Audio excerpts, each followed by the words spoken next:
Hello, everyone, and welcome to the Bluhdhaven podcast, episode number 86. As always, I am your host, Balfour Wong, and today I'm joined with... Buddy. And... Marcus.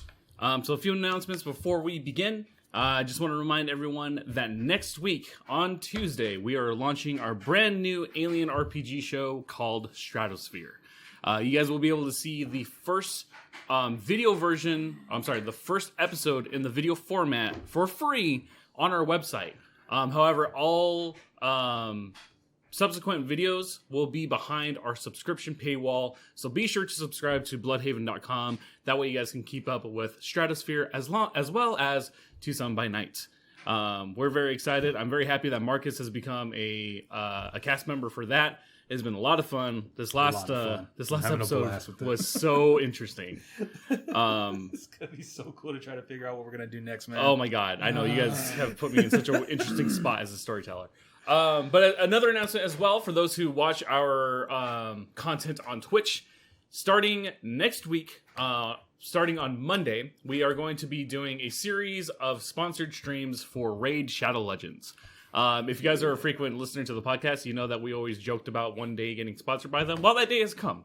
So starting next Monday, we'll be doing streams for at minimum 4 hours for Raid Shadow Legends. If you guys want to come by and check us out, make sure to visit our Twitch channel by going to twitch.tv/Bluhdhaven.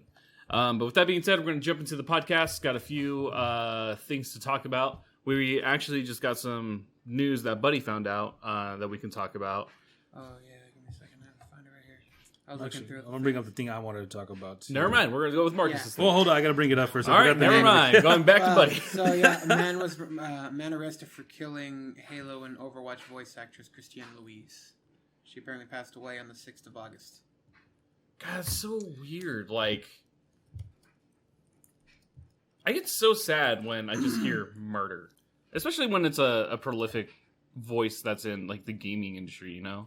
Yeah, I don't know about her in Overwatch, and I think it's a different voice actress for Cortana now. Yeah, because I played the early days of Halo, so I was like Halo 1, Halo 2, and I didn't get up to Halo 3, but I know Cortana. Yeah, anybody knows Cortana? The Brazilian Cortana voice actor. Okay. Oh, okay. Oh, really? Yeah. Oh, well, still, it sucks. That's tragic. Yeah, that's bullshit. Apparently was murdered in her own apartment with a broken chalice. Do they have any suspects? What the fuck? A broken chalice? Yeah.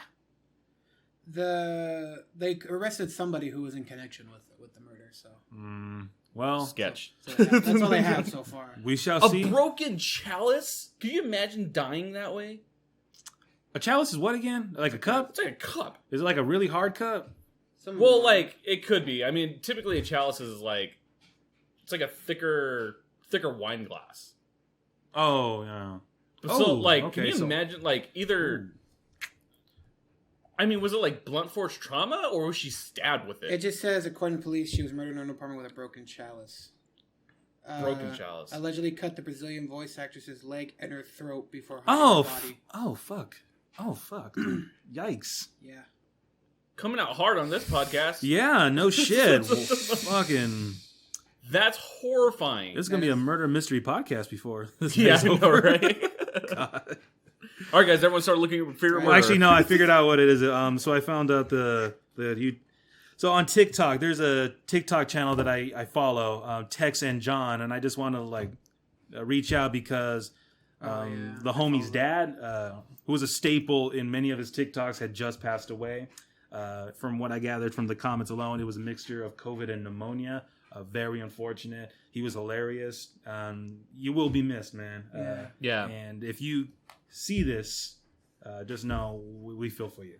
Absolutely. This is a chalice, by the way. That was like shit, those videos. It's not even glass for him and his. Those are like very wholesome videos. They really are. It's really nice to see just a big burly man showing love and compassion to his son. Mm-hmm. Like, even though they play like they kind of like play along with it, because at first in the beginning he's just like no, and then like as it goes on, it's like, I love you too. Mostly you're centered around him annoying his dad. Yeah. One thing I thought was funny in one of the videos is that he comes home from work and takes off his big, his big country hat, hangs it on, and takes another cap off the rack and puts it on because that's his work hat and his home hat. I just like, that's a man right there. That's awesome.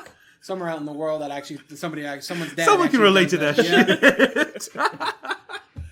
It has to be. I feel really bummed out for creators like that. Yeah. Because there's another TikTok creator getting away from the kind of the doom and gloom part of it. Yeah. But there's this girl that I really enjoyed on TikTok where she used to do like the weird like slide in things with her mirror. Oh. You know how that's like super popular? Yeah, No. Like she would slide into insert her video. Oh, I don't know about that one. Yeah, so like she would slide and be like, haha. But she really talked about like toxicity in relationships and stuff like that, and being like, hey, women, how about instead of you like acting this way when you're Ms. dudes? Roma Army. Yeah. Roma. Oh, she just broke up with her boyfriend, and it was like very sad to see like her announcement for it, because like she was very peppy and very open about. She really was, stuff, and it's just really like heartbreaking to see her so vulnerable. Like it's nice to see her vulnerable, but it's like after all of her videos about like, you know, this is the way that you should be in a relationship, it was just so sad to see her like, we broke up. It's like, oh, it's true. And God, you know what sucks? It's actually a pattern I've noticed with people who talk about relationships. Mm-hmm. They tend to like get out of those relationships pretty soon. Yep. Like if they're offering you advice on how to like be in it and what you can do and how you can make it work, chances are they're not doing well in the relationship. Yep. And I can relate to that because that's what happened to me in my last relationship. ooh, I was really trying hard, and man, I really wanted it to work, but in the end, it just didn't. It's not going to work. It's not going to work. One of the things that I've personally experienced is, and this kind of always drove me nuts, even as a kid. You know, people are always like, marriage is hard work. Like, you have to work hard for marriage. Yeah. I don't feel like that's true. I don't feel like that's the way it should be. Because, like, I've tried working hard in my past relationships, and every single one just did not work out. It wasn't because we didn't try. It's just because we weren't compatible people. Like, it did not match. Yeah. Even if you tried as hard as you might, it just didn't work. It sucks too because it worked really well at some point. You don't know how that changed. Yeah. I still don't, but fuck, it happened. Yeah, and I mean, that's just kind of the way relationships... I mean, like, even look at friendships. Like, friendships change over time. And it's just because people grow in different ways, and even though, you know, you guys are together and you guys want to make it work, sometimes it's like, it's just best to let it go. Like, if you have grown to a certain point, it's like, what else can this relationship do for the both of us? Because if we're not growing, if we're not prospering in this relationship, even a friendship, right? Then it's like, what else is there? Like, you know, if you're coming over and I don't enjoy your time, then what are we doing? Like, why are we doing this? That is the most heartbreaking thing right there. Yeah. When they come over and you're just like, when are you going home? Yeah. God, that's heartbreaking. Yeah. That revelation of going like, oh, yeah, you're here now, so what do we do? Yeah. Oh, God. Whew. Anyways, shake it off. Shake it off. Final Fantasy XIV themed fried chicken is now a thing in Japan. Rewind. Fried chicken. What? I'm all on board with fried chicken. Okay, so there's a Final Fantasy XIV themed fried chicken has gone on sale in Japan at the Lawson convenience store chain. It got I can't spell it. Enigmatic? Yeah, enigmatically described flavor of the crystal of light and darkness, which translates to pepper and tartar sauce plus a strange looking color. I love that. That's great. Pepper and tartar sauce confirmed to be dark and light. Tartar sauce on chicken? Oh, dude, that looks dope. Yeah, that's a chicken right there. Oh, it's a video? Fuck yeah. Hold on, we're gonna have to watch that right now. it's 4 minutes. We'll watch it later. Yeah. We'll watch it later. But still, man, like, tartar sauce on chicken, I never knew that was a thing. Yeah, I mean, I can see it working. I mean, it's surprising enough it works on fish, so I don't see why it wouldn't work on chicken. It definitely looks odd and maybe not Isn't particularly. tartar sauce is just horseradish, mayo, and pickle, else. right? Yeah, hold on. Actually, let me look that up. Is it pickle? I think it's pickle. Really? I actually don't like pickle. Or relish or something They snuck like that shit in there. Good Am I on crazy? you, I know tartar it's sauce. I know it's a Is mayo a condiment base. made of mayonnaise, chopped pickles, capers, and herbs such as tarragon and dill. So not horseradish. Oh, not horseradish. No. Okay. Okay. Have you ever had horseradish on, like, prime rib? Fuck yeah, I It's have, fucking dude. great, I right? fucking love horseradish. Yeah, I know, it's strange. I know that's to me right off the bat. Just I Go tried to El Corral. El Corral right there on River, right? Yep. I've Go been to there El Corral, once. dude. Some of the best fall off the bone ribs you'll ever have. Oh my god. So good. I think it's the oldest restaurant in Tucson as well. Oh, okay. It's like the way that it's designed. You have like the initial restaurant, and then you can see that they've added on like, progressively because like you just have the weird like little humps. In El Corral? Yeah, Man, I haven't been there since I was in high school, so this should be interesting. yeah. Before I took B out for dinner a few weeks ago, I think I hadn't gone there for maybe like 15 years or something like that. Yeah. Because we used to go all the time for my grandfather. Because when I was growing up, my mom is one of 7 kids, and I was the first grandchild. So before everyone else started having kids, we used to go out to do like family dinner because there'd be like 10 of us or something like that. So like for my grandfather, he was a civil engineer. He's like, yeah, I can pay for 10 people. Fuck yeah. But now there's like 34 people in our Jesus family, so he's just fuck. like, yeah, no, we're never going out for dinner.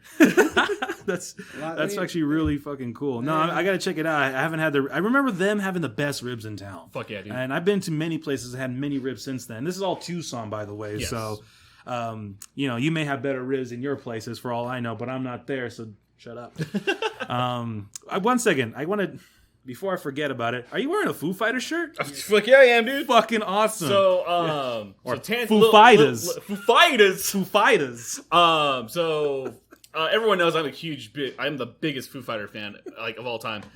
There's a taco restaurant in LA that did a Taco Tuesday thing with Dave Grohl. Because Dave, like, loves barbecuing. Like, that's one of his biggest passions.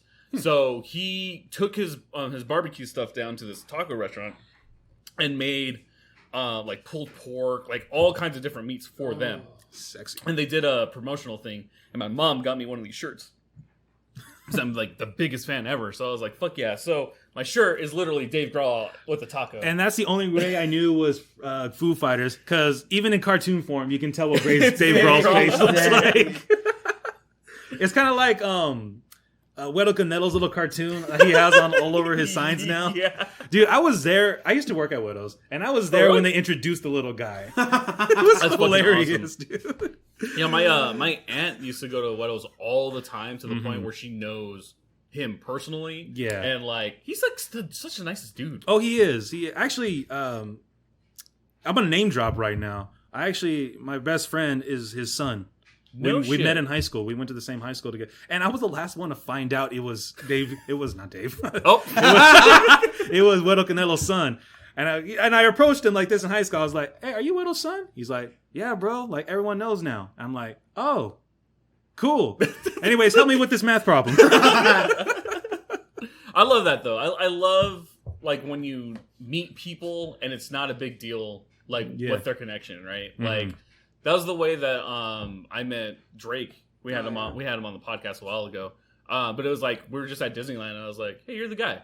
It's like, yeah. And then we just started talking about Disney. Like it had nothing to do with his career. Hold or, up, like, wait, his legitimate stuff. Drake? Yes. Not the rapper. Oh, I was like, yeah, whoa. Nickelodeon Drake. Oh, Drake Bell. Yeah. Oh, okay, that's what's up. Yeah, so that's the way that we connected, because like I didn't even go like, "Oh my god, you're this guy."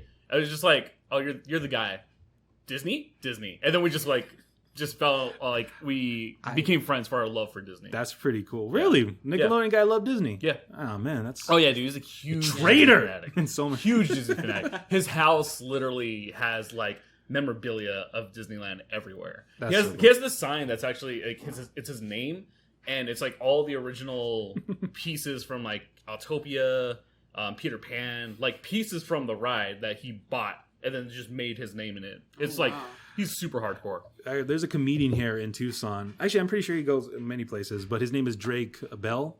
Or I think it's Belt, actually. Drake Belt. Yeah. But he made a joke about like how his name sounds familiar to Drake Bell. And he's a big guy, so he's like, it's weird growing up with a name like Drake but a body like Josh.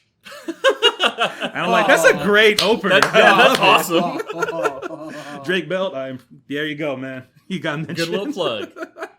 Nah, does he perform a lot in town? Yeah, I see him quite a bit. Like anywhere I go, like there's a good chance he's gonna be there that night. That's awesome. He's doing his rounds. We're all doing our rounds, and So for those who don't know, Marcus is actually a comedian. I'm aspiring. I've been at it for like almost 3 months now. He's a performing comedian. I'm making my rounds. Here's the thing. One of the reasons why I like Marcus is because he is, one, honest, but also a humble artist. Because as an artist myself, one of the things that we hate saying is that we are a certain thing, even though we're doing that specific thing. Well, it's because I see people who are definitely like comedians in this town. Like there's some guys in there who just fucking kill it every time I see them perform. Tony Brune is one of them here in Tucson. Really funny guy, blind in one eye. He walked into a table the other day. And I thought it was pretty funny, and then I felt like an asshole. And then I realized, wait, it was his other eye that's blind, so I felt like an asshole for no reason. So, anyways, he did that like almost on purpose. Like, fucker. You could have seen. No, but it's like his comedy he's really good at riffing. You know what that is? Yeah. Where you just continue going and going. Yeah, and going. Like the improvisation. He performed the other night at this place called Catalina Pizza Company. I think it's actually up in Catalina. And he just riffed the entire time he was up there. He was 5-6 minutes on stage, no material prepared, and just kept going off. And I'm like, fucking awesome. That's crazy. I don't know if I'll ever get to that point. Maybe that's not my type of comedy. I mean, I wish I could do that, but that's hard. Yeah, it is hard. Especially if I'm like a guy who goes in with a plan. Like my material, I remembered it, and I know where my cadence and everything. It's where the punchline is, and it's a dance for me. Yeah, but I love like how there's some people out there who can get out and just dance to whatever. That's fucking Robin Williams in a nutshell, dude. Robin Williams. Oh man, I have king of improv. Yeah, I was talking about him with my friend the other day too. Yeah, and about like just how funny and out there he was. But like what he must have been feeling inside the entire time. Oh, absolutely. Man, I can't even. Well, one of the things that I always go back to, you can see kind of like in his early material too, like where he kind of like started becoming a star. You can see in his stand-up routines, like physically, there's something off about him, like when he performs, like in his early stuff. Really? Yeah, I think it's like maybe after. Oh man, is it the Birdcage or something like that? He did like a 1 hour special for I think Comedy Central, and you can see like the way he physically moves. Like there's like some type of underlying hesitancy. Yeah, while he's doing it, and I noticed it like last year when I rewatched it. I was like, that's interesting. What it is he feels a certain way, but has to act a certain way. Yeah. That's completely the opposite. So he's kind of like pushing himself to get there. I actually can relate to that. I've done that many times, and not just performing stand-up, just on a day-to-day life. Yeah. So that sucks. Yeah. No, it's I think I love Robin Williams. Everyone loves Robin Williams. I don't think anyone has anything bad to say about Robin Williams. I really wish. That is one of the few people that I wish that I could just sit down and actually have a real conversation with to really understand like where he was coming from and like why he was hurting so bad. Because like, I mean, I have my own shit that I deal with. Oh, yeah. And, I've had my attempts in the past and have done stuff. But like to have someone that successful and to be surrounded by so much opportunity and still feel that way, it's heartbreaking. And then like you hear shit like Chester Bennington and like Chris Cornell, like all kinds of other big names. It's like, one, I feel like it should humble a lot of people. I think it humbles me where it's like, just don't think success is gonna like stop your own mental, issues. Like that's like, you really need to ground yourself and kind of focus on yourself more than just the success of the external. I don't know. It's just an interesting commentary is all. Actually, an interesting person who would agree with that was Cardi B. Yeah. Really? Yeah. I don't listen to her stuff. I don't listen to her stuff either. But she had an interview a while back, and they asked her, so now that you made it, how does it feel? And she's like, not as great as I thought. Like, in the end, I have it all, but now what? Yeah. It's like, what's next? Yeah, and then she said it in so many different words, but what you just said is you got to work on yourself. Yeah. And it's weird. It sounds cliche, but it's true. Fucking true. And the hardest part about that is you don't know how to go about that. Yeah. You really just do anything and see if something sticks. If it sticks, yeah. I mean, it's a strange, like for me, I always call it the enigma, like the enigma of life. Because you have your life's algorithm, right? Like your algorithm changes throughout your life because you have only like you can solve your problem, but once you solve your problem, then the algorithm changes. You get what I mean? Like you fix one thing in your life and then there's something else like pops up and you're like, well, fuck, like this is new and different. How do I solve this problem? Right. I think because of that, because we'll always find something that we want to change about ourselves, we just should not worry about changing it. We should learn how to work with it. Yeah, no, I completely agree. I mean, my thing is like, adapt to what your current life is. Like I agree, like trying to, better yourself in a way, but like don't do it where it's going to make you sick or prevent you from enjoying your life. Like I see a lot of people thrive for success and, they drink themselves in a hole or they turn to something else because they're working so much for success. And then, like Cardi B says, it's like, once you get there, then it's like, no, what else do you have?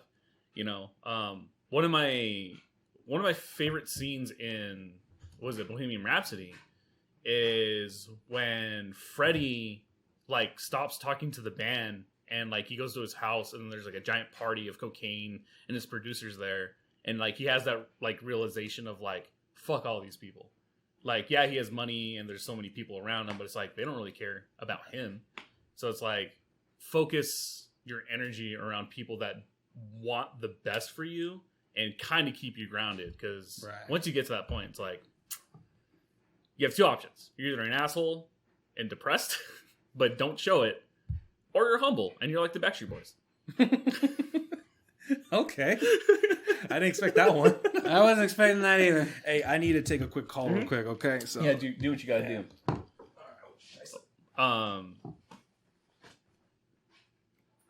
Yes? I was gonna ask you a question, I can't remember what it was. Wow. And so you can think about it, Diablo joins Hearthstone for new Mercenaries mode in October. I mean, I'm still not touching Blizzard stuff right now, which is actually very sad for me because I saw that Diablo 2 remaster should be launching soon, and it's just I'm just very bummed because I do very much enjoy the games, but until Blizzard figures themselves out internally, I just can't support a company like that. Once shit comes out, that's part of the reason why I don't play League of Legends anymore. Is because of that type of fucking culture. Like, I get, that these men have a specific way of being, but that doesn't make it okay to harass your fucking employees. Yeah. So I'm sad because of the amount of work that has gone into these games for the people who genuinely are good people. Like, for all the art, the artists that have worked on the game, for all the people who've worked on the back end and stuff like that, like, those are the people that I feel sorry for, because, like, I wish that I could support them in some way. But just fuck Blizzard. Oh, so here's something else you might like. Middle-earth 6-film Collector's Edition launches on 26th of October. Hold on, I heard Middle-earth sex position. 6-film. 6-film, okay. Ultimate Collector's Edition. And the bundle comes with 31 4K Blu-ray discs, all comprising the theatrical extended cuts of each movie for Lord of the Rings. 31 disc? Why the fuck is it that big? Well, because it's 4K and it's all the compromising the theatrical and extended cuts of each movie. Oh, so it's essentially 2 films per disc. thing. The 31st disc is a recording of Alamo Drafthouse special 20th anniversary event where host Stephen Colbert spoke to the cast, Jackson, and other key people involved. How many... Hold on, so there's 31 discs. And the 31st is like the anniversary event special. So I'm trying to figure this out, because it's not like the Hobbit series. Yeah. Did the Hobbit have extended editions? I have no idea. So, Buddy just brought up that they have the Middle-earth 31 disc 4K special edition pack. For Lord of the Rings, and all of it is going to be $250. Holy fuck! Because it also comes inside collective foil seals themed around each film, while the entire package has a collectible slipcase that can be transformed into different configurations, highlighting characters and imagery from across the film series. Other extras include a 64-page booklet containing costume sketches, photography, and production notes from the fantasy series. Also included are 7 poster art cards that imagine famous places in Middle-earth as tourist destinations. They are 2-sided, and there is 1 card for each movie, with the Rivendell card being an additional bonus for a total of 7. This is presumably a new bundle that Warner Brothers announced last year, though at the time of the company said it would include new bonus features. That may well be the canned footage and not anything more exciting, but Warner Brothers hasn't officially said anything at this point. This is all just movies? Yeah. Yeah, it's all just the all extended the editions. 6 movies of Lord of the Rings. Yeah, so Hobbit, like the Hobbit 3 movies, and then the Lord of the Rings films. Bundle And there's 30-some discs? 31 Blu-ray 4K discs. It sounds extra, I'll be honest. Yeah. It sounds really extra. It sounds a little too much for me. It is too much Yeah. for anyone, I think. But I guess if you're really into Middle there's Earth someone lore, out there then that'll pay no, that money. definitely, yeah. If you build it, they will come. But That is a good That's good. fucking That's good. movie. Yeah, it is. actually, I don't know that it's from a movie. I just know that scene. Field of Dreams. Is that Field of Dreams? Costner. Oh, really? I never seen Yes. it. I just know the saying. Yeah. I know the saying. I mean, that's crazy. 31 I'm still trying to fathom why there's 30 discs. Because even... I feel like one of the discs is just the creator saying, "Ha, you bought it, right? sucker." I think...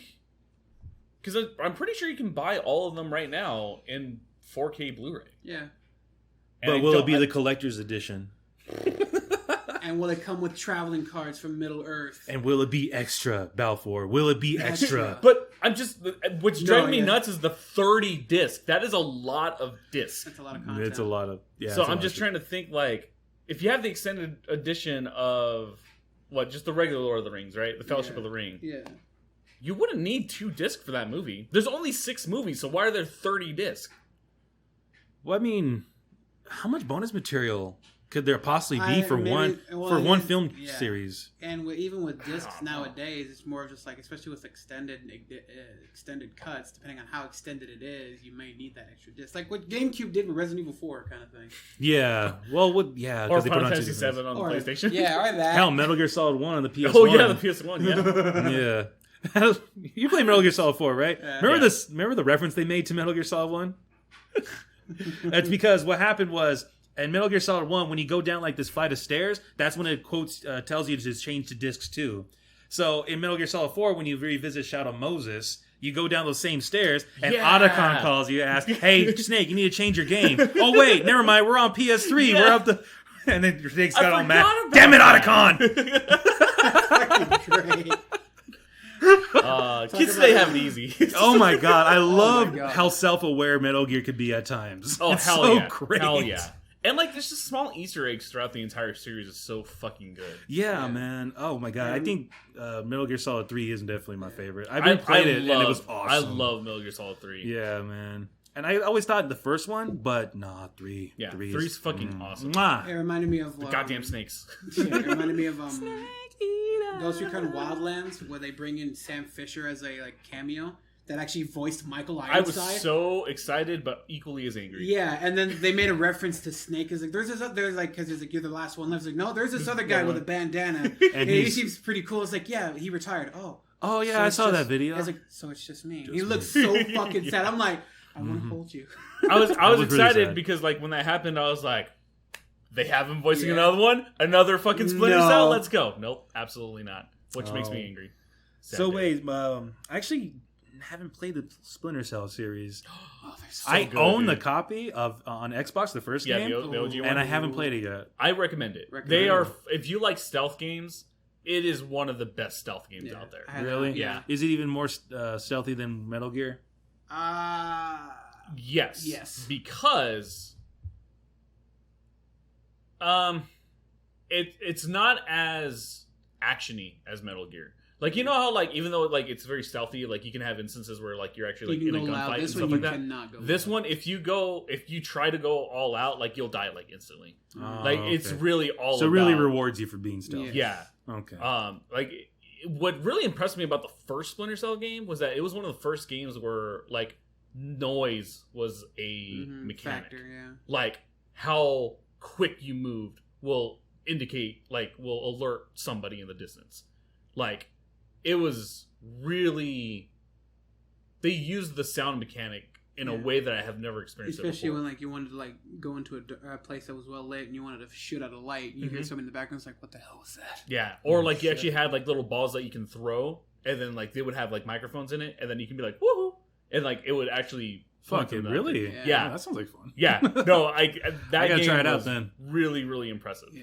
Like I said, I have it. It's on my original Xbox, but And I it's haven't always touched on it. sale as well on PC and Xbox. Usually. It's usually like $5 when it's on sale. Because there's a total of 6 games, I think. Let me see. But it also reminded me too. There's even certain sections as well where like you have to type in keypad numbers and you can't really see them, so you have to use like a thermal vision to see like which one was the most recent number, and you kind of have to like go back. That does sound pretty cool. A heat That does sound signature pretty type of cool. thing, and it's pretty rad. Don't know why they haven't made a new one.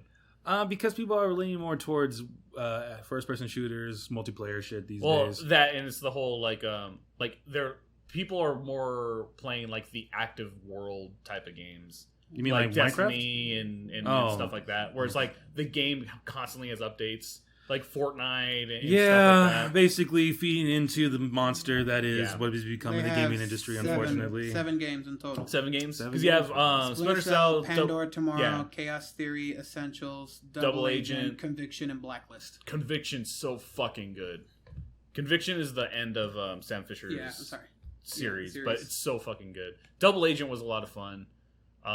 Chaos Theory, I think, might be the best one, to be honest. I liked Pandora Tomorrow, honestly. Did you like Pandora I Tomorrow? like Pandora Tomorrow. Is that the one where they're in Washington? Well, the first one you were also in Washington as well. I think this one you were like in Middle East, I think, for Pandora Tomorrow. Oh, yeah. That is a good game. But yeah, go check out Splinter Cell. It's a lot of fun. Check out Splinter Cell. But with that being said, we're going to take a short break here, and we'll be back in just a few minutes. Be sure to check out the official Bluhdhaven t-shirt by going to www.bluhdhaven.com/store. And welcome back. I don't know what else to talk about, though. Oh, actually, I have one. What's up? Because I know people have a problem with pineapple on pizza. I don't. I like it. I like think it too. it's fine. It is fine to me, and I feel like anybody who complains about pineapple being on pizza is just a basic bitch. So whatever, Facts. do your thing. They only like pepperoni. I do like only pepperoni on my pizzas too. But Honestly, you I'm the same. Like, if I have to choose, like, my preferred is just pepperoni pizza. I know it's simple, But I'm straight to the okay point. eating anything else. I love meat lovers. I'm not a really big black olive fan. I'm really not. I tried it on many different occasions, That's fair. and I guess it's just not me. But besides pizza, I wanted to bring this up. What's the weirdest food combination you've ever encountered that actually was pretty good? kiwi with mustard. Okay, I yeah, know, that's it a sounds good one. weird. It sounds weird. Kiwi but with mustard. Yeah, I used to eat that shit in elementary school. Holy fuck, that shit's good. I want to try that now, just because it does seem interesting. It's very tangy. Which Yeah. I find it interesting because, like, what was it? A month ago, right? The watermelon and mustard trend was going Yeah. all over the place. And when I saw that, I was like, I did it with kiwi, so I bet that tastes good too. Was it? We have watermelon. You were eating mustard on shit before it was cool. no. Oh, you have it right now? Oh, Fuck no. yeah, let's do it. I'm all about that My right thing now. was slice of cheese and a banana.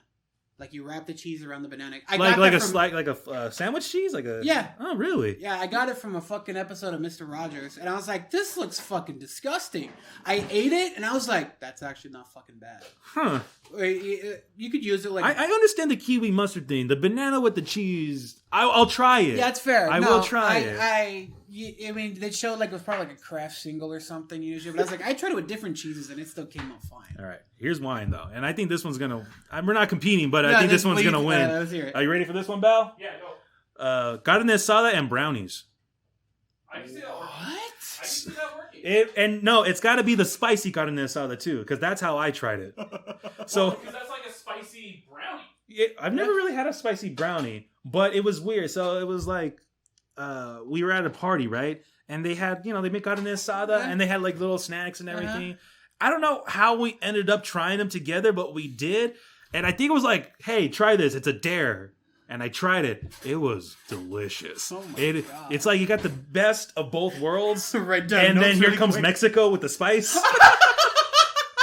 It was fucking great. I recommend brownie asada to anybody. Brownie asada. That's what I called it. We're fucking patenting that shit right now. No, you try it. You try. Don't knock until you try it. That's it. That's right there. We're patenting that shit right now. Brownie asada. Brownie asada. That's awesome. Oh, Oh, that you said abandoning that shit. No. Oh, you're No, patenting that patenting. shit. Oh, God. shit. Mustard and I don't know if it's good, but we're gonna try. Is this Dijon mustard? It is Dijon mustard. Oh, it's gonna be on a whole nother level. Let's go. I'll wait for you guys. All right, ready? All right. Yeah. 1, 2, 3. That's not bad. Surprisingly good. Yeah, It's actually good. wow. I like that a lot, actually. What the fuck? Here's something you guys don't know about me. I don't like watermelon. Me either. I'm not a fan of this, but Huh. I'm a fan of this. Me too. I actually don't eat watermelon. I always thought it was really mushy. But with mustard, fuck it, I'll take that. Dude, that was... Surprisingly good. Oh fuck! That I'm was my serving that at my breakfast wedding. too. I mean, why not? And carrots for me. Ketchup and carrots. Wow. Yeah. Actually, I can see that working because That, they're both looks sweet. like it would work. Yeah. I can see that working. Dude, too. you want to fuck with some watermelon Dijon mustard? mustard. What the hell? It's Yeah. watermelon Get it, Dijon. do it. Oh my god. Oh, actually, there was I can't remember in high school. A friend of mine used We'll to. get you a slice right now. Yeah, my friend. She used to make like a bag of carrots, but she used to like douse it in lime juice, tahini, and some other spices that her father would make for her. That doesn't seem that bad. It was great. They were like it was one of the best snack foods, and besides the salt, it was actually pretty healthy for you. Yeah, of Yeah, course. man. And I still to this day, I tried doing it once, just based off what I remember, what I told you. Yeah. But I'm missing some spices. I'm missing some spices. Oh, she trying it. She trying She liking it. She go for a second one. Yeah. Get It it. works. I know, right? It works. Who would have thunk? Who would have thunk? Not Next time, me. Kiwis. I'm telling you, dude, kiwis and mustard. Is it Dijon mustard or regular mustard? When you did it with the kiwi. When I did it, it was just plain bitch, like regular white, Like not Heinz white mustard. mustard. Yeah. That's what Yeah, you call well, it now. Dij- Anything original is now plain bitch. Basic Anything. bitch. Well, yeah, because like even with ketchup, I fucking hate Heinz ketchup. I hate Heinz Yeah. ketchup. I hate Kroger's ketchup. I only fuck with Kensington's ketchup. That is like A That's like plus. bougie bitch. It right is there. nice ketchup. What I Keysing. used to do is I used to put that on like the little baby carrots because I was bored. Mm. You just dip it in. Mm. This one might be disgusting. I used to put butter on my crackers. No, that's fine. That's Seems good. fine. That sounds like a Midwest thing. Yeah. Okay. That doesn't seem- Well, this is where it becomes disgusting. I used to just get the carton of butter and just scoop it out. See- Eat it that way. Oh, okay. See, that disgusts That- me because I cannot deal with butter. But I love butter. my stepdad, dude. He's like the king of butter. Oh, That man. I've seen that guy almost eat an entire block of butter on its own. It's food like no other because it's got butter.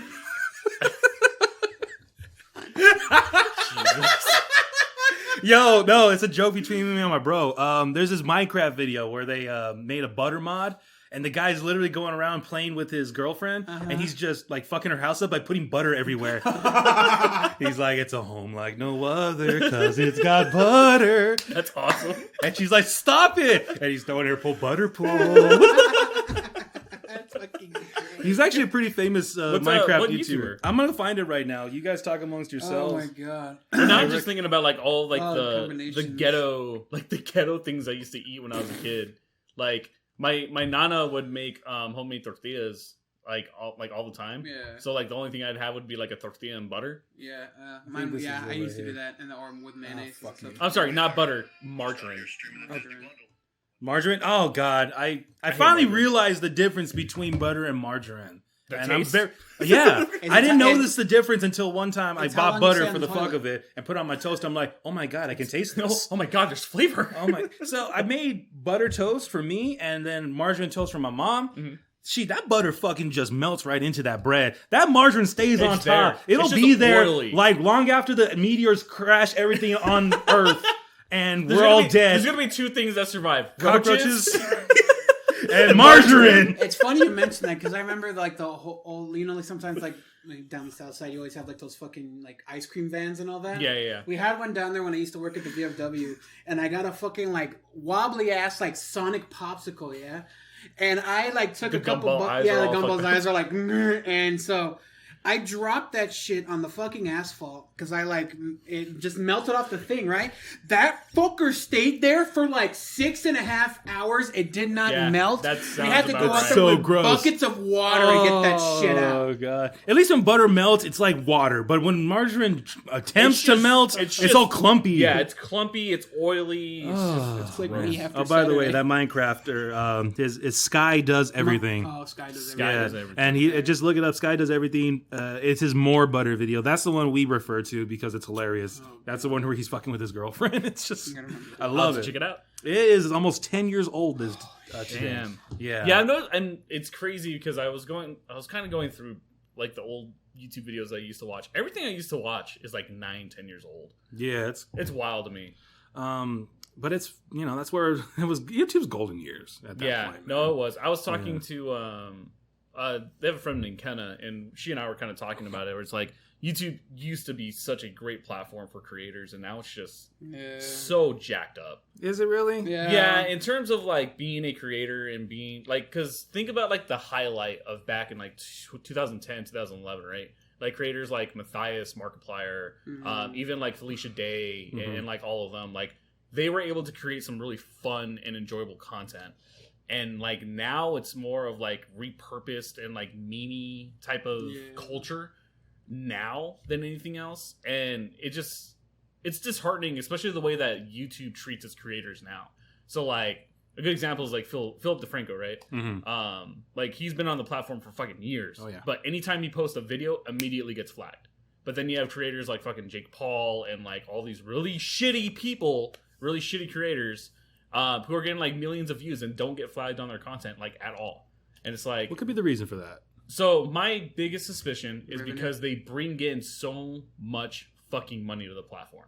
Because if you have someone who's racking in like 5 million views every single video and then bringing more advertisers to their videos, why are you going to be like, oh, don't do this? You know what I mean? Obviously, as a smaller creator, I'm a little bit biased, but it's just it's been frustrating. Money talks. Oh, That's just the absolutely. way the world's always worked. And And that's part of the reason why we're prioritizing our content on our website. Because one of the things that I always try to tell people is like, we live in a digital age where you can put your footprint on the internet, but you don't have to do it on YouTube. You don't have to do it on Venmo. You can do it on your own website. Like create your own space, your own area. That way you are in charge of it. You don't have YouTube who's in charge of how they monetize your content and stuff like that. Don't feed the beast, essentially. Well, it's kind of like actually, I was hearing Dave Chappelle talking about. It was not a stand-up bit. He actually there was a 17-minute video I was watching on the way here talking about how the industry is just a monster. Yeah. And he Was said he talking about the Netflix thing? the Netflix thing, Yeah. yeah. And it was a pretty long 17-minute video. And he did say this.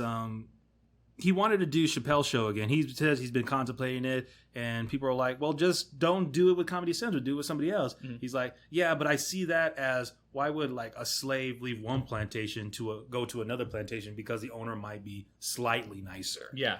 And I was thinking, oh, fuck, that hit me hard. Yeah. And that's kind of the way that it is because, like, I know a lot of people don't really know about it, but look at all the cable television networks, right? They're owned by either Paramount, Warner Brothers, Disney. You know, there's like 6 companies that those are owned by. But then those companies are owned by like AT&T, like Disney, the sole proprietor of ESPN and a bunch of other stuff. So it's like on the very big top of like the media platform, there's only like 3 or 4 companies that own everything. So I totally get what he's talking about. It's like, why go from one place that treats me like shit to another place that treats me like shit with the same kind of hierarchy there. And that's why I really love when I see independent creators doing their own stuff. It's one of the reasons why I loved Rooster Teeth for so long. Yeah, Rooster Teeth were killing it. They were a pure independent group. And I get that they reached to a certain point where they needed to sell their company to grow more. And that's kind of where I fell off of all their stuff. Yeah. And it wasn't anything inherently because of the way that they did everything. I totally get it from a business standpoint that they couldn't grow more and they needed, someone in the industry to bring them up. But that's where I was like, damn it. Like, now I'm seeing, Batman merchandise in their stores and stuff like that. And I'm like, like, it's so sad It is sad. It's sad in a way, but I'm happy for them as overall because they've reached that point where they were able to say, we created this behemoth of a company and we're able to sell it to someone else. And I think that's where people get a wrong impression about the term selling out. Yeah. Because selling out is not a bad thing. People like to associate it with a bad thing because, they say you forgot who you were along the way. Yeah. And, that's the case for some people. They do. But I feel like if I ever got to the point where I could sell out, I probably would. But then I'd use that money to create something bigger else. Anyways. Yeah. And if people actually liked me for what I did, then they should just follow where I'm going. Absolutely not what I created. Follow where I'm going. Because obviously, if you like me, I'm going to make fucking gold. Yeah. And honestly, like that's kind myself on the back. That's kind of the way that's the way that I look at our stuff, where it's like, if you guys are enjoying our stuff, then please continue following us where we're going. And that's why it's like, I'm not prioritizing our YouTube channel because that's not where it is. I'm really prioritizing our website because everyone keeps coming back to the website. YouTube should just be a place where you can put your stuff on and there's a good chance it's going to get more traction there because it's such a popular medium. Because there's so many people that are on a lot of people are focusing on YouTube and that's what you don't like. Correct. Okay. Correct. Because to me, that is feeding a machine that's just super fucking broken. Yeah, it's unfortunate. Yeah, and I mean, like, our stuff is obviously on there because of what you just said. Like, there's so many people on that platform that it's potential for exposure for other people who may not be interested in clicking on our website. But if they continue watching our shows on there, maybe one day they're inclined to then click on our website and, view our other exclusive stuff. So, as a business owner, it's kind of just weighing, the pros and cons of both and just trying to prioritize and really stick by what our philosophy is. Because I just think it's a smart way to go about it, but without giving Google and YouTube the benefit of being exclusive on their website. And no, I can't disagree with you on that. That's fucking great.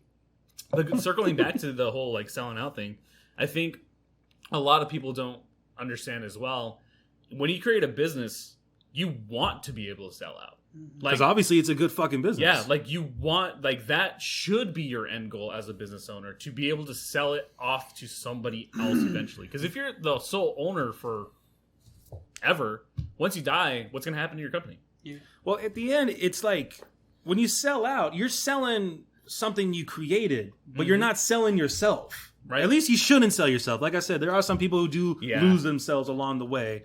But, if you can maintain a certain bit of humility throughout the entire process and retain who you are, at the end of the day, you got nothing to be ashamed of. If there are people out there who are being, told they're sellouts because they sold something they created, so long as you're still the same person, you got nothing to fucking worry about. Yeah. And I'm tired of people saying that shit. For those who, belittle individuals that sell their their concept or whatever. Haters. Yeah. For me, one of the biggest things, and I always say, if you don't like my content, like our content, that's fine. You don't have to like our content. I don't mind that, and I totally understand why you would not. There's a door. Exactly. And because there's so much other stuff that you can watch, or if you don't have something that you like to watch, make it yourself. If there's not something out there that you like, then make it yourself. Because it's so easy to be critical about someone else's work when they're trying to put it online and being vulnerable and showcasing their work. But once you start working on it and realizing how much work it really is, then maybe you'll humble your criticism just a little bit. So if you're criticizing me, and I know there's criticism out there, I see it. And I welcome it because that at least tells me how I can better myself. And just bring it forward for you guys. So for those haters out there who are still watching, because I know you motherfuckers are still watching, thank you. The world runs on hate, doesn't it? Yeah, it's such a weird thing. It's just a thin line between love and hate. It's the steam for the steam engine, really. But bring it on, bitches. Yeah. Where are we at right now? We're still early. We're still early? Yeah, we still have 15 minutes. Well, I had something I wanted to talk about the other week. Okay. I'm going to talk about right here. What's people's problem with Chris Pratt? I don't get it. Is it because of the whole religious thing? If that's the reason, that's not a good reason. Yeah, I don't think that's inherently a good reason. I don't align with his personal beliefs on a couple of things. But I don't think he's inherently a bad person. No. And I think that's the problem I'm having is people are saying he's a bad person for what he believes in. And I kind of heard that he believes in certain things. I don't want to like list them out just in case I'm wrong. Yeah. But even if that is the case, he's not a bad person. Everyone can believe what they fucking want to believe. Yeah. Like I believe pizza should have pineapple on it. Go fuck yourself. Yeah. But and people are gonna be on here like, I don't want to talk to that guy They're anymore. like, he's fucking stupid. And I guess it comes down to just like the way the political climate is right now. Everyone's very sensitive, and people are very anti-religious. I'm starting to feel these days because they don't like the institutions think that so. churches set up. I don't think people are inherently anti-religious. I just think Anti-church, maybe? Well, yeah. Well, what I think is very similar to the way that people are talking about racial profiling nowadays. I don't think people have changed. I think people are more outspoken about their beliefs. Like I think people have always been this way. But there are now platforms for people to actually voice their opinion, and people are being a little more pains. yeah, they're a little more courageous to speak their mind now. I personally think that's where it's at. Because I'm surrounded by a lot of religious people. But they don't project it or talk about it. But me Right. as someone who's not religious, I do talk about it because I'm surrounded by it and I hear it internally behind closed doors. So as someone who's not, it's like, okay, I hear this all the time, so I need to be able to speak my part of it, even though, it may fall on deaf ears or something like that. So that could be a potential reason why. The political stance in the last 5 years has been absolutely insane. And I feel like that's kind of fueled both sides to voice their opinions on things. Yeah. That's my perception of it, though. Okay. But when it comes to Chris Pratt, though, like I personally don't care for him as an actor. Like anything he's in, I'm just like, eh. I enjoy when he's doing his comedic shit. Like I really enjoyed him as What was it on Parks and Rec. Parks and Rec? Yeah, like he was Andy fucking. I'm spacing. His name's Andy something. Yeah. I'm spacing the name. I know. But I really enjoy it when he's doing something funny. Yeah. I really enjoyed him as Star-Lord up until Thanos. Idiot. And I don't even blame Chris Pratt for that. I blame the writers. Why Yeah. did they do that? And here's the thing. If they had done that, they should at least made him one of the people that wasn't snapped. So we could see like the psychological repercussions Yeah. of that Of over his the 5 actions. years. Yeah. And then finally he has his moment of, what's the word I'm looking for? No, redemption. Oh, yeah, Like yeah. it works towards a redemption arc. They should have not got. I'm going to die on that hill too. They should have not snapped him and then brought him back. They totally missed an opportunity. Well, you know why they did that, though, right? No. So the reason why all of those characters were snapped was because they were guaranteed to come back for the next phase. So if you looked at all the characters that weren't snapped, they're no longer going to be there. Makes sense. What do you mean? So like Captain America, Iron Man, like Okay. all the people that were not snapped are no longer going to be in the future movies. Okay. Even if that is the case, then that's bad writing. They No, shouldn't I have done- agree. They shouldn't have done that. I agree. And if you wanted to fucking make that work, you should have still kept. Listen, we Star-Lord. can have a podcast where I bitch and groan about every single MCU. We movie. We should. I'd be down for that. Maybe next. Oh no, next week's Holly. Maybe we'll have an MCU. Damn it, Holly. Thing, yeah. I'm just playing. I'm just playing. You're cool. Yeah, no, I don't know. For me, like a good example, I think is like what's his name? Tim Allen, right? Tim Allen is a very Oh, yeah. conservative Yeah. Yeah. person in Hollywood. But like there's certain things that I do enjoy him in, and even though it doesn't align with the way that I personally believe. So like he came out with a sitcom Last Man Standing. Yeah. And it got And- canceled, and then it's Yeah. back again, right? I think it got canceled, came back for one more season, and then it got canceled again. Mhm. But I personally don't think it was because of the content that was being created, because it was on for 4 seasons and people watched it. And I personally think that show did a really good job of combining conservative elements with liberal views and really finding the ground between the two. Because like his daughters are super liberal and his Yeah. wife is super liberal, and like He's not. yeah, he's not. I've seen the clips. Yeah, so like I think there's like I personally felt like it was a great commentary, but I think the networks executives, I don't know why, were just like, no, we don't want people to see that. Like, I don't know if there was like an agenda behind it or whatever. But I feel like everything's agenda motivated it's these days. It's so weird. I just don't understand why people can't just talk anymore. Well, also, like, I love talking to my mom because we're able to have that open dialogue.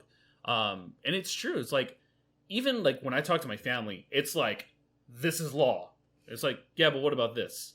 This is law. It's like, no, but there's not a conversation there. Like, you should be able to just sit down and see both sides. And like, that was the weird thing in school, like in government class. They always talked about the compromise, like always compromise. Like, that's the only way that government should work, is being able to bring something up from your perspectives, hearing the other side, finding a common ground that works for both parties.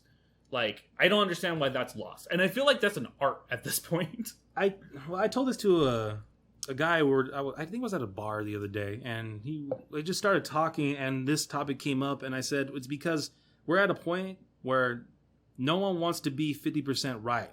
Yeah, they want to be 100%.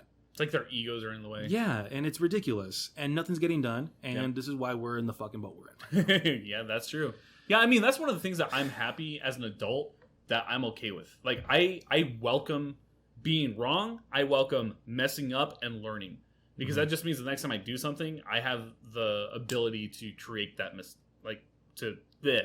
to fix that mistake that I've done before. And that's the way that it should work. And I don't know why everyone's like ego is so fucking fragile, where it's like, you're wrong. Just admit that you're wrong, acknowledge it, and move the fuck on.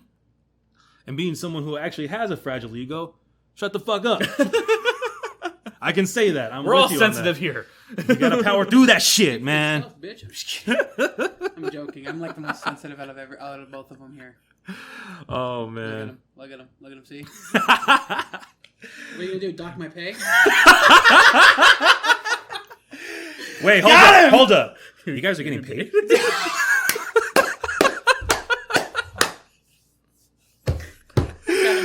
Oh shit! That was good. When this ends, I'm gonna get some more watermelon and mustard. That's the only thing we had in our budget for this for this week. Watermelon Bring and that mustard. to the next family barbecue and see how it goes. Yeah, that'd be some shit. That's and tell really us. good. It wasn't bad. I'd probably Watch everybody hate it, and then the one person try and be like, "I get you. Yeah. You are the smart one of the family." It's that one cousin that everyone shuns. They're like, "Hey, no, it's pretty good." It's me. I'm the one that did it. Don't be the Gale the snail at that family reunion. Oh man, what's the most expensive food that you've ever eaten? Ooh. Like a single item of food? Yeah, like either like a very expensive plate or like plate. Like just meal. Fuck. What was Fogo de Chao? Fogo de Chao? It's a Brazilian steakhouse. And God, I love Brazilian steak. It's fucking great. And here's the thing: I went during lunch, where it's supposed to be cheaper. It's $50 a person.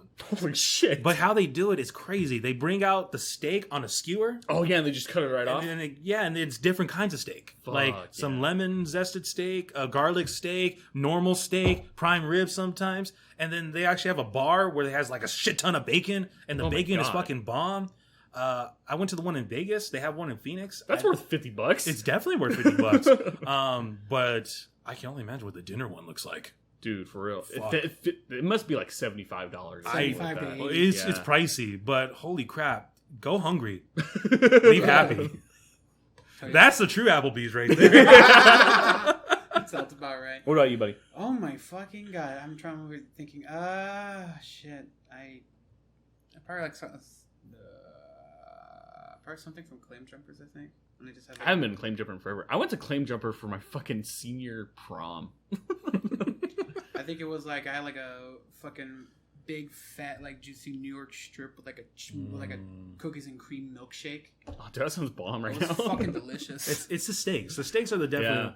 I want to try Wagyu steak like that. Wagyu. It's fucking delicious. Is it? It's like, yeah. It melts. Yeah, Where'd it you have is it at? crazy tender. There's a Korean barbecue place in downtown LA. I can't remember what it's called. So I want to find it here in Tucson, probably then, huh? Probably not. It'll be a rarity because it is very expensive. They only bring it out for like certain. Maybe if you went to like if you went to like, what is it, the Catalina restaurant or something Yeah. like that? It's like a resort up north. Oh, wait, right there on River 2? Nah, it's like Pass River. It's stupid expensive. Oh, you mean El Conquistador? No. Towards It's called like the Catalina something restaurant. Yeah, it's in a hotel area. Okay. Yeah, it's like one of the resorts. Maybe they might have it, but I don't know. If I'm gonna try it, I want to try like in the richy places. Yeah, because I feel like they do it better. Not because I want to be bougie, but They sometimes they do it better. Mine was, I think, when we went to Lowry's in Los Angeles. Ooh, I never heard of that, but it sounds $45 good for a already. steak, and then it's like $20 per each side. Oh, fuck. Yeah, that was the most expensive baked potato I've ever had. Oh, was it at least worth it? Dude, it was so fucking Really? good. It was Damn. so fucking good. Sprinkle that shit with fucking Oh eatable my gold. God, it was No, it's truffles. one It's of truffles. the best fucking dinners I've ever had in my life. But yeah, I think my plate alone was something like almost $100 and something. Yeah, it was It crazy. just reminds you of the whole thing. Did you just order a $5 shake? Oh my god, dude. Pulp Fiction, right? Yeah. Okay. That was good shit. Yeah, now I can go for a $5 shake right now with a $100 baked potato. So good. Food. I'm not even a big potato fan, but I'll try one for $100. That's fair. If you guys are ever in Sonic and they still have like the Nerds drink out there, it is fucking delicious. At what drink? Sonic? At Sonic, yeah, they have like this like slushy where they put Nerds, like the Willy Wonka Nerds, in the Really? drink with like grape, cherry, or whatever, and it's fucking delicious. Damn. I'm still getting the cherry limeades like a caveman. Oh, they're still good. Yeah, but their pickle slushy is where it's at. What? What? Are you At serious? Sonic? There's a pickle slushy? Yes! Why, It's so why do fucking people good! have this obsession with pickles? 'Cause What vinegar's is delicious. the deal? What is the deal? I'm not a pickle guy. Fucking pickles. I'm not a pickle guy either. So. Oh shit, man. That's Well, we're coming up to the end of the podcast. So what's everyone's recommendation for people to watch this week? Mine's gonna be Fury. Ooh, that's a good movie. Fury. Yeah, with Brad Pitt, Yep. Shia LaBeouf, John Bernthal, and I can't remember the other two. Le Bouffe. Le Bouffe. It's basically it has to do with like towards the end of the war of World War II, where it's a tank crew going through Germany. They have a little bit of like skirmishes throughout the like campaign, and they end up broken out in the middle of like this god awful road they're supposed to protect, and they hear like an entire fucking division marching down their way, and they have to defend it at all costs. And yeah, they defend That it sounds at like all fun. costs. Yeah, that's a good fucking movie. It's a good film. The Yeah. audio is great. I still like the part where it's in the very Josh beginning. Peck is in that movie, isn't he? No, I don't think No? so. I'm pretty sure he's one of the younger Resistance fighters. No, you're thinking of No, that's Red Dawn. Red Dawn. Oh, yeah, you're right. Yeah. Never mind. Wow. Yeah, no. I saw that movie in theaters. It was pretty good. Wasn't And then bad. I found out that it was a remake of a 1980s movie. Yeah. And I haven't seen that one yet. So Well, to be fair, I understand because that's like the '80s one. It was with the Cold War era, so Right. the Soviets and all that, and this one had to do with North Korea and so on and so forth. Which it yeah, makes yeah, sense. no, it mimics the time, the Yeah. climate we're living in. But Yeah. I still thought it wasn't a great movie, but it was fun. I had a it's good time watching it. No alcohol required. Solid 6. Yeah. But Yeah. Fury, it'd be the best if you like tanks, you like World War II, and you want to see things get blown up. Yeah. What about you, Marcus? What you got? Willy's Wonderland. Yes! It's so good! No, it's bad. I know! But it's like ridiculous how bad it is.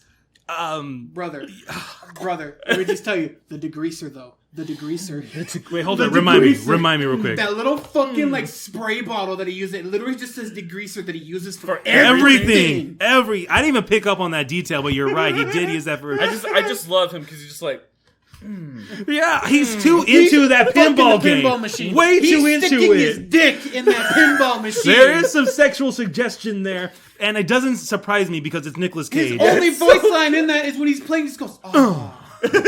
What is that drink? What is that drink? It's an energy And drink. why do I want it so It's bad? an energy drink. It has to be an energy. I do want that it's drink. his elixir. It's fucking great. It's what keeps. It's what I keeps I Nicolas just Cage. fucking Nicolas love the Cage. scene where the fucking thing is coming at both of them, and he's like, beep, beep, beep, beep, beep, beep, beep. Hands with a knife. You're fine. It was too great. It was too. Okay, I had so many questions that I wanted to address right here about the movie, but I'm blanking it right now because the absurdity is still with. I watched this back on Wednesday, a week ago tomorrow. Well, and I'm still thinking about it. It haunts me, damn it. But it's entertaining. I need there to be a sequel. It is not a good movie by We did. any That's means. why I'm like, it's rough. Because Very what rough. would be so interesting, and I hope they run with this concept. I hope he does this purposely. Like, I hope this is a thing that just happens where, like, he comes into towns that have, like, this spiritual bullshit happening, and, like, he's the cleanup crew. I thought it was that, too. I was expecting that. I thought that's how it was going to end. I was like, look at this. Like, this feels like Viscera cleanup detail, honestly. Yeah, it does. Oh, Jesus. But yeah, Willy's Wonderland, give it a shot. Go in with low expectations and you're going to have a good time. I had Nicolas Cage expectations and I did not leave unsatisfied. That was one of the... You know, it's strange, though. In a movie that's so absurd, I feel like the movies that are the most absurd in concept, that they don't utilize Nicolas Cage as much as they could. Nope. Because... I agree. What was it?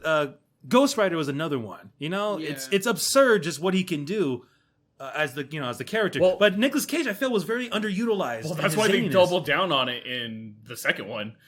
I actually didn't see the second one. Really? One? Yeah, really the crazy? second one. Oh yeah, they went hard on Nicolas Crazy is what Nicolas they did. Crazy. Yeah, that's fucking awesome. But yeah, watch that one. But before I go, I also want to plug in. I think I'm gonna keep doing this. Some YouTube people I want to mention that should get a lot more attention. This one channel named Ahoy. Now he does. Yeah, what? I was gonna make that joke too. No, it's Ahoy, and he does many different types of. Like I watched his video on Doom and Quake. Oh, I know what you're talking about. Yeah, and they're long videos, and they're even longer than the Act Man's videos too. But the way he goes about details, like he really gets into. You know, the history behind it, the technical aspects of it. He mentions the creators. He explains not only how it was made, but what it did for like the gaming world and stuff. At that time. And I've only watched the gaming videos he's done, and he's got other channels that talk about other things too. Huh. And his voice, honestly, is a great narrating voice. He obviously cares about his craft. He needs more attention if he's not getting it already. So check out Ahoy's channel. Fuck yeah. Yeah. Check out Ahoy. Yeah. As well as Willy's Wonderland. Yes. Man, that movie's so good. They are quite the opposite. What's your recommendation? My recommendation is go see Now You've Seen It. With the Magician movie? Yeah. Oh, the Magician movie with Jesse Eisenberg. Yeah, with Jesse Eisenberg and Eliza Fisher and the Franco brother that everyone forgets. The James Franco. No. It's the other one. It's something Franco. Yeah. Randy Franco. I don't know. The younger brother. Yeah. Go check it out. I'm a huge Magician lover, so I think that's a fun movie to watch. I did like it. Yeah, I did like it. It's a lot of fun. It's Dave Franco. Dave Franco. There we go. But it was a good movie. Yeah. I haven't seen the sequel. Now You See Me. Yeah, Now You See Me. Yeah, Now You See Me. What'd you say? I said Now You Seen It. Yeah, I was like, huh? Whatever, you didn't correct me, motherfucker. But thank you guys for watching obviously. this episode of the podcast. We really appreciate it. Don't forget to check out Tucson by Night on our website. And don't forget to check out the website next week for our premiere of Stratosphere. We're very excited for it. Don't forget to subscribe to us on Spotify, Apple Podcasts, and now on Amazon Music. And we'll be back next week for a new episode Until next of the time. podcast. Bye. Give me some more watermelon.